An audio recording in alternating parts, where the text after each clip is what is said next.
Bien. Alors, c'est parti les élèves. Je vous ai parlé d'un montage en dérivation tout à l'heure. Enfin, c'est-à-dire dans votre cours. Donc là, je vous fais un petit peu la démonstration, comment on aurait fait en classe. Donc, vous avez ici votre générateur, la première lampe et la deuxième lampe. Donc, on va réaliser un montage en dérivation. Bien sûr, le fil rouge se branche sur le niveau du positif. Et le fil noir se branche au niveau du négatif. Ensuite, voilà, on branche au niveau des bornes de la lampe. Première lampe, je vais éteindre dans un premier temps. Et pour réaliser un montage en dérivation, comme vous le savez, on fait des nœuds. Donc voilà, la deuxième lampe en dérivation. Voilà. Donc, on essaie de voir si ça s'allume. Et bien sûr, ça ne... Voilà, ça marche, ça fonctionne.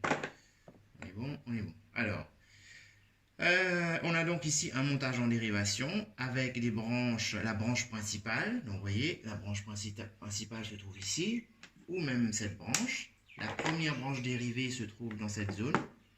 D'accord? Et la deuxième branche dérivée se trouve dans les environs. Donc voilà, deuxième branche dérivée qui se trouve ici. Maintenant, on va mesurer grâce à notre ampère-mètre. Donc vous allez noter la fiche que je vous ai envoyée, d'accord, dans l'observation. Donc, comment se branche notre ampère-mètre? Bien sûr, on va allumer. On calibre sur le plus grand, dans la zone rose, ampère-mètre, 10 ampères. Et bien sûr, ensuite, on va brancher cet appareil au niveau de la branche principale. Alors, la branche principale donc, se trouve ici, ou de l'autre côté, peu importe. Je vais brancher donc ici, j'enlève le fil, je branche au niveau de comme vous le savez, hein, comme on branche un ampère-mètre. Et je garde la couleur du fil, cette fois-ci. Donc, voilà, 10, voilà, qui va venir au niveau du générateur. Voilà, et comme on avait vu en classe, lorsque c'est négatif, c'est que j'ai mal branché mon appareil. Pas de panique, j'enlève, hop, et je rebranche ici pour avoir une valeur positive. Donc voilà, à ce stade-ci, on a l'intensité dans la branche principale qui vaut 0,13 ampères. On est d'accord? Voilà, ça vous complétez maintenant votre fiche. Je l'enlève, j'éteins. Je branche mon... Cette fois-ci, je vais brancher au niveau de la première branche dérivée. Alors, pour la première branche dérivée, regardez bien ce que je vais faire.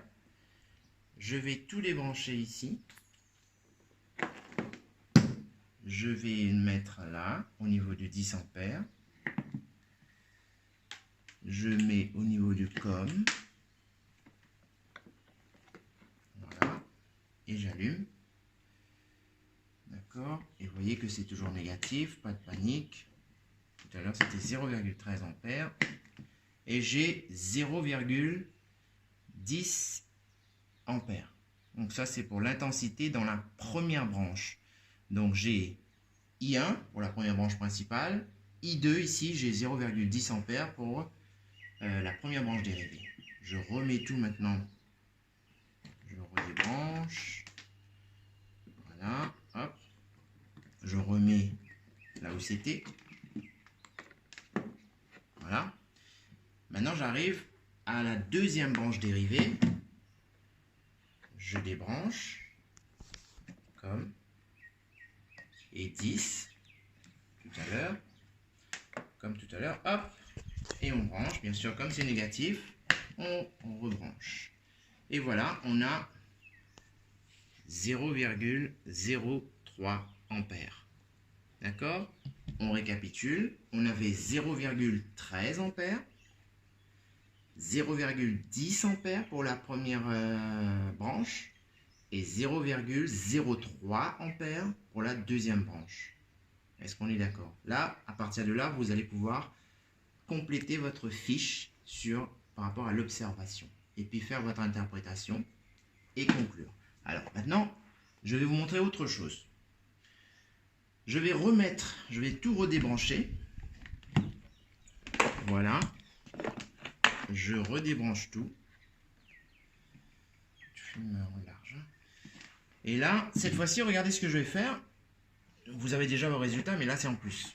Je rebranche ici, là, mon intensité, enfin ma lampe, enfin mon ampèremètre, pardon. Voilà. Hop. Négatif. Hop. Voilà. D'accord. Et donc, comme du côté négatif toujours, j'ai 0,13 ampères. Maintenant, regardez ce que je vais faire. Je vais rajouter une troisième lampe. Donc, vous voyez ici, c'est 0,13 ampères. Maintenant, je vais brancher une troisième lampe. Voilà. Je fais une troisième lampe. Je prépare une autre lampe. Oh, zut, alors là, je ne vais pas pouvoir le faire avec ce fil. Alors, je vais utiliser un fil noir, c'est pas grave. Donc, regardez, j'ai tout simplement mis deux fils au niveau de la lampe. Je vais le brancher maintenant en dérivation sur cette lampe ici. Comme ça, on aura 3 lampes en dérivation. Hop, regardez, on a 3 lampes en dérivation. D'accord? 3 lampes en dérivation. Et regardez l'intensité ici. C'est passé de 0,13 à 0,16 ampères. Que s'est-il passé? Donc voilà, imaginez maintenant, ça c'est dans la branche principale, imaginez maintenant si on branche une quatrième, une cinquième, une sixième lampe, que va-t-il se passer? Eh bien, l'intensité dans la branche principale va continuer d'augmenter jusqu'à ce qu'à un moment donné, le fil ne pourra plus tenir l'intensité, ça va commencer à chauffer et c'est là que ça brûle. Donc, plus on a des lampes dans un circuit en dérivation, plus l'intensité dans la branche principale va augmenter. Voilà, voilà. Donc voilà pourquoi à la maison, il ne faut jamais brancher plusieurs appareils en même temps sur une même multiprise. Surtout si cette multiprise nous arrive de Chine. Voilà, si c'est mal fait. Mais bon, tout ce qui est de Chine n'est pas forcément pas bien. Hein. Voilà, voilà. J'espère que vous avez compris. Posez-moi des questions si vous voulez, s'il y a des choses que vous voulez éclaircir. Voilà, voilà.